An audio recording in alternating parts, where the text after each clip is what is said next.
mibale bamema koko na yo na bowumbu na masuwa ya mai ya mungwa.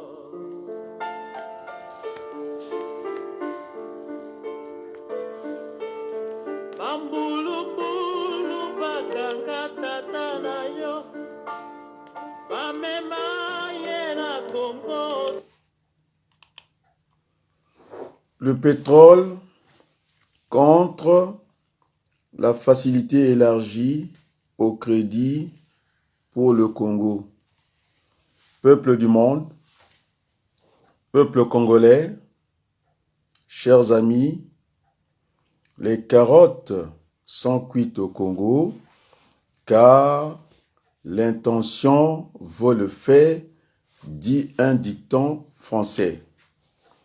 Denis Sassou Nguesso pense chaque jour à un éventuel coup d'État contre lui. Également, le peuple congolais, chaque heure, pense renverser Denis Sassou Nguesso. Et donc, le Congo vit dans le spectre d'un putsch. Voilà un pays par un envoûtement de capitalistes fous qui aiment le pétrole congolais.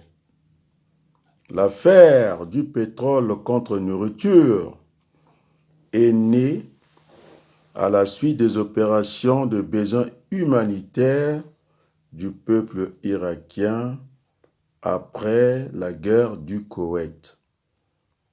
Les pots de vin versés par Denis Sassou Nguesso à l'ONU, au FMI, à la BAD et que sais-je encore, cela voudra dire que la bataille pour asseoir la démocratie au Congo ne sera pas facile. Il n'y a pas de doute. La fin du régime de Denis Sassou Nguesso est programmée par la communauté internationale. C'est à ce moment que la dette congolaise sera annulée. Ce n'est un secret pour personne. Le FMI avait déjà annulé dans le cadre de l'initiative des pays pauvres très endettés PPTE, la dette du Congo.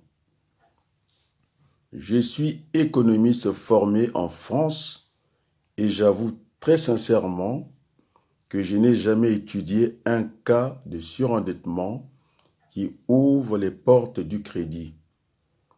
La facilité élargie au crédit, FEC, est une escroquerie intellectuelle et c'est dommage que l'élite congolaise traite d'autres sujets en fuite en avant. C'est pourquoi je ne participe pas aux discussions politiques dans les salles de café à Paris et ailleurs, dans l'idée de ne pas désacraliser la parole de l'homme politique. Et pourtant, l'ONU avait promis venir en aide aux populations du Poul. La vérité, l'ONU n'a pas les moyens financiers dont dispose l'Union européenne.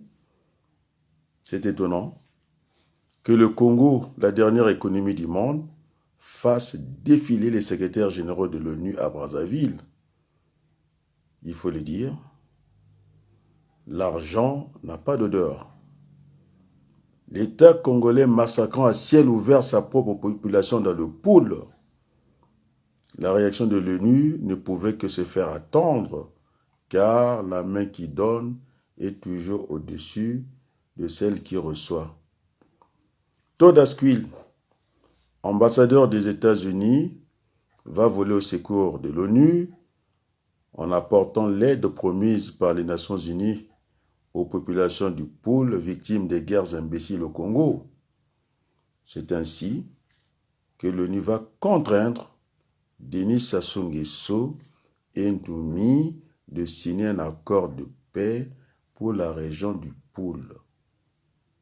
Pour le démocrate que je suis très attaché au principe pollueur-payeur 3P et donc il incombe à l'État Sassou de réparer les séquelles de guerre auprès des populations du Poul qui est sous sa responsabilité régalienne. On parle de la paix dans le Poul. Et donc, il incombe au gouvernement de Denis Sassou Nguesso d'organiser une élection partielle pour donner le choix à la population du Poul de désigner ses députés. On voit très bien que Kolela, parfait, ou parfait Kolela Ntoumi, se prépare à accompagner le chef Denis Sassou Nguesso à une autre fausse élection présidentielle en lieu et place d'un dialogue national inclusif. Une fausse élection présidentielle pour valider la loi fondamentale, car la Constitution congolaise n'avait jamais été votée ou n'a jamais été votée par le peuple congolais. Et donc, le pouvoir des Sassou est illégal et plus loin illégitime, faisant des Congolais des demi-citoyens, car le Congolais, avec les retards cumulés de salaire, ne peut pas disposer d'une caution non remboursable de 1 million de francs CFA pour se présenter à une élection. À Saint-Malo, le pasteur Gaston Maungu a éclipsé les attendus de la nouvelle conférence nationale pour parler de ses livres.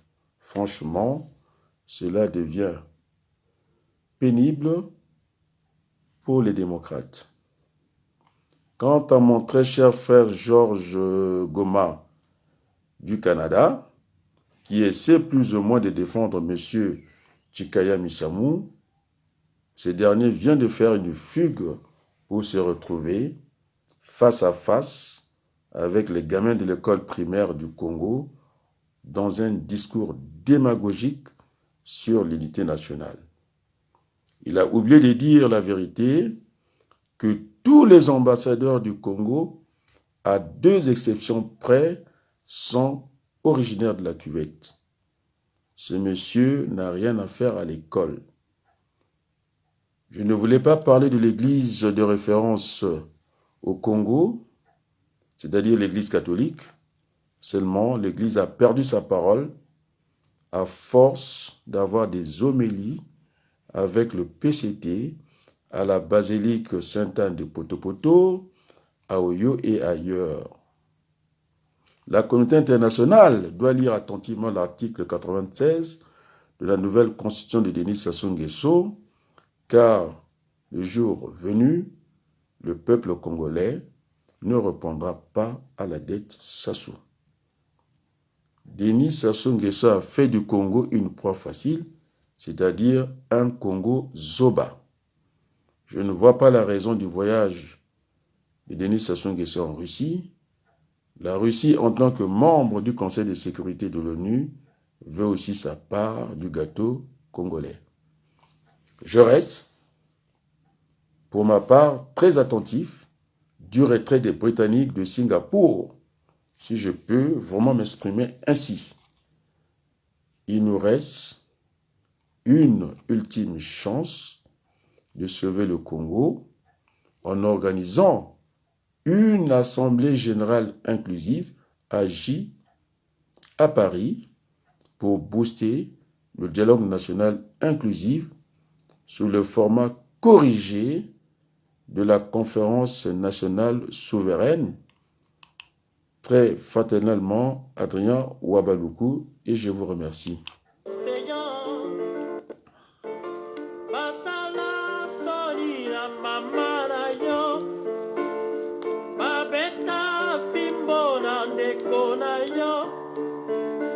Fingaki